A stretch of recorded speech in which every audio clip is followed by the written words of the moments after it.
the bolts were off. The grinder cut through them so fast, and I was able to replace the bunker boards the next time I had the boat out.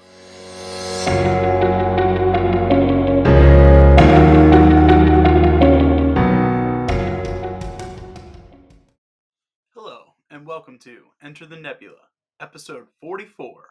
My name's Mike Ergo, and this week we're asking ourselves, are we using the right tool? And what I mean by that is, are we using the right tool for the job? You could use the pun about someone being a tool, probably referring to me. Just kidding. But I'm talking actually about tools, tools for a job. And I have a couple examples that I thought of times where I've either improved the tool or was using the wrong tool. And I think they could be a good metaphor or analogy for what we do in our lives and in the workplace, and things we can do as leaders to enable our people to use the right tool. And using the wrong tool can have an impact on your life, right? So the first example I have is in our first house that we owned. I had a nice yard and a side lot that I had to mow. And when we first bought the house, I mowed it with a push mower, like most people. And it took me a while. It took me a good 2 hours or so to get the lawn mowed every time and weed whacked. And eventually I was able to invest in a riding lawnmower, which is wider and obviously faster. And I was able to cut the time it took to mow my yard in half. And if you think of time as having a value, and if you've worked in finance, you know it's kind of a soft ROI. It was great because now my weekends just got a little bit better, and mowing the yard became a little bit more enjoyable. If you've ever driven a riding lawnmower, they're not not fun to ride. So it was great. Improving the tool gave me back more time.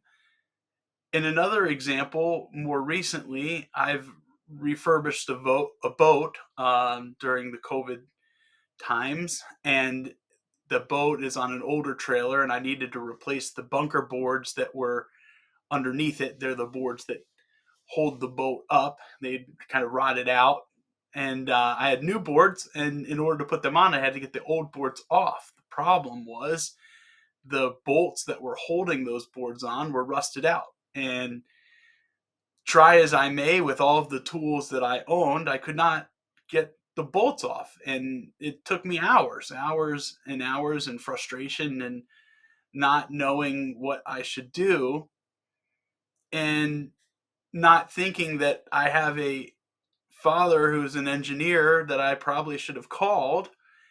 And I was on the phone with him one day, and he was like, "How are things going?" And I said, "I'm just so frustrated. I've been battling these bunker boards for the past couple weeks, and I can't get them off."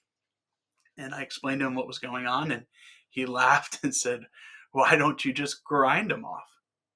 And I was like, "I don't have a grinder." And I should go get one. And he goes, "I have a grinder. I'll come up." And he came up, and within minutes, the bolts were off. And it made me think, oftentimes, if we don't have the right tool, we can make jobs so much more harder and complicated than they need to be. I mean, when I say minutes, I mean under an hour, probably more time chit chatting than anything else. The bolts were off. The grinder cut through them so fast, and I was able to replace the bunker boards the next time I had the boat out. So for us, the first thing as leaders is we have to create a culture where we're allowing people to ask for help, that we're allowing people and empowering people to go to resources that they have to make sure that they are using the right tools for the job, or that they're thinking about the job in the right way. Because we have to humble ourselves and understand we all don't have all the answers, and we usually have resources that can help us find them, especially in today's day and age with AI. There's nothing wrong with using those tools to help you do your job. The keyword help, not do it for you, because if you rely on an AI right now to do your job, you may find that it gives you the wrong answer. And that is a whole nother topic that we can dive into another time. But empowering people to ask for help, empowering people to use their resources. And then being someone who's ran an IT finance office or TBMO, technical business management office, I am not advocating for people to go out and buy every single application or SaaS tool that their people want. Clearly that's the other end of the spectrum. Then you end up with duplicative applications in your environment that aren't providing value.